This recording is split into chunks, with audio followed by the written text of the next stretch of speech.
you said that Justin Herbert was now you would consider the toughest quarterback in NFL history, only replacing you in your rankings, if I'm correct.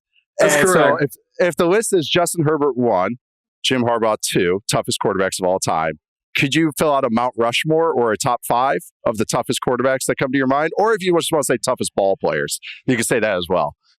Yeah, I really haven't thought past that, but definitely Josh Allen. Yeah, that's a great one. Would be there. Lamar Jackson. I mean, and really, Nate, I mean, it's like all of them. I mean, they're all tough. They're all tough. I mean, you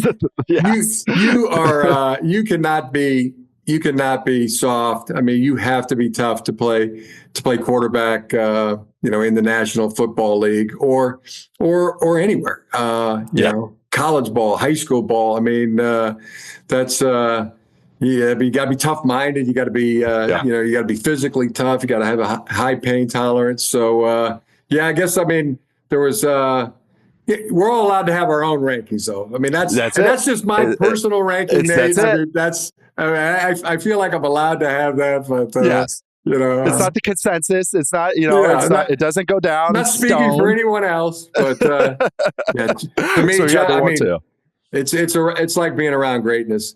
Nate, I mean, every day, that's what it feels like being around Justin. And I mean, he is a tough, Alex Smith, tough, Colin Kaepernick, tough, JJ McCarthy, tough. I mean, they're all tough. But I mean, Justin, gosh, it's incredible. It really is.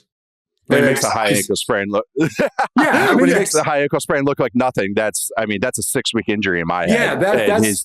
For the common man, the normal man, I mean, the normal quarterback. Yeah, I mean, Justin was, literally playing on a healthy ankle and then an ankle. I mean, like maybe 20% of the other ankle. And there's a throw he made against Denver. Maybe like a week after, and free rusher up the middle. In the A gap, and he takes sail route to lad. The out route to lad. I mean, it's sail route to lad, which I mean ended up being maybe a 45, 50-yard throw, and it was a third down and put it like right there but he's in full retreat and off of a bad ankle. I mean, I could have made that throw to a halfback screen, the up and over kind of got it up and over a defensive end. Yep. But, he throws a seed 45 yards to his left off. Yeah, it's incredible. So that's it. That's the kind of stuff where they go, okay, now I'm waking up on a Tuesday, in February at the National Football League Combine. And, what can I do? What can I do to help our ball club? So that's how we attack each day. I've started calling him the Terminator because he just keeps coming. He just keeps coming at you. But I know this is great. When you're talking about even, where the combine and finding guys, you have some of your former Michigan players here that you coach, Kenneth Grant, Mason Graham, Colston Loveland. Are these all guys that, maybe looking at as the LA Charger? I know you drafted junior last year. Yeah. I think I did about 20 mock drafts where I had you taking different Michigan players who play Corum, all this. These Michigan players, could you speak to some of them as prospects and maybe as potential pros, as that they're transitioning to the next level? Yeah, they're just to start with, they're like beloved sons, and they're can they coach special teams too? Like your son can? I'm so proud of him too. I mean, Jim Harbaugh, team coordinator at the Seahawks. I mean, it's like family business. Yeah, it's like you look at the players, and like I said, you get one pick every 32 picks. You can see who the good players are, and you most likely you're going to be playing against them.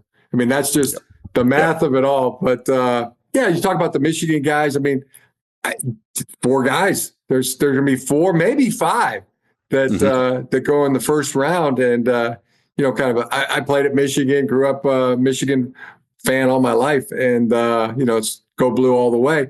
I think the most it's ever been is 3 in No, I have to look it up. Maybe 1995, maybe 1991 or so we had.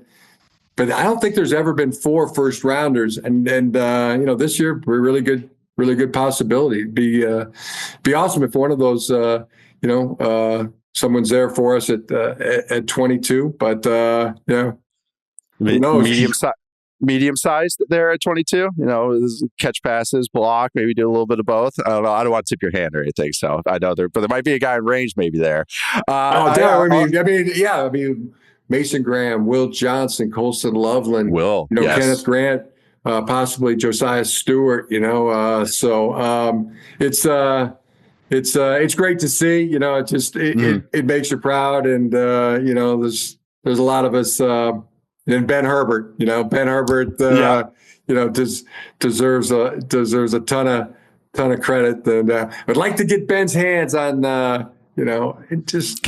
continue the program. They take the 1 year off. All right, get back into the program. Yeah, exactly. It'd be awesome. It'd be cool. I have one more question for you. So, of course, we're talking about Michigan and winning the national championship. Tremendous accomplishment. Congratulations, of course, to that. But I want to ask if being the head coach of a team that executed a fair catch free kick like you did against the Broncos on Thursday Night Football is maybe your greatest coaching accomplishment, or where does it rank in the accomplishments as a head coach in the NFL or in college? Definitely one of the coolest. I mean, it was awesome. Cool.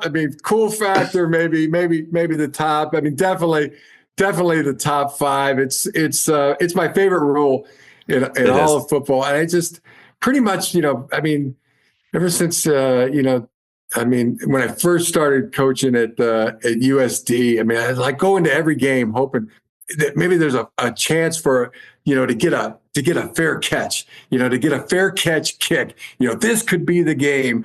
And I was my first year at USD, 2004, coaching there. We're playing at Drake, and it's right before the half, and they're backed up at their 5-yard line, and I start screaming to our returner Nick Garton. I say, Nick, fair catch. And so one double A backed up punt too. You might be catching that. We're going to get it right here. My first year as a head coach, I'm going to get a fair catch kick. So the sideline official comes over to me and he says, Coach Harbaugh, are you trying to get a fair catch kick? And I go, yeah, I am. And he goes, Coach, this is college football. That applies only in the NFL and in high school football. It's not a college football rule. And I started yelling, Nick, return it, go. I was like, thank you, sir. Thanks. And because you're NFL brained, I mean, even when you went straight from playing right into coaching too, you did not. You were straight. You went from quarterback, and then you went to assistant quarterback coach or a quarterback coach with the Raiders, correct? And so that was a quick transition. So you're NFL brained all the way. Yeah, I was wondering. I was playing. I was on the Carolina Panthers. My 15th year in the league. I was playing for Carolina, and then I didn't get on the field, so I didn't play at all, one snap that season. So I said, well, okay, now it's time to get into coaching. So kind of put it out there as, my brother John, hey, if you could tell a few people I want to get into coaching. And I got a call from Mr. Al Davis and brought me in for an interview, and Bill Callahan interviewed me and hired me as a quality control coach at the Oakland Raiders in 2002. And I've been coaching ever since.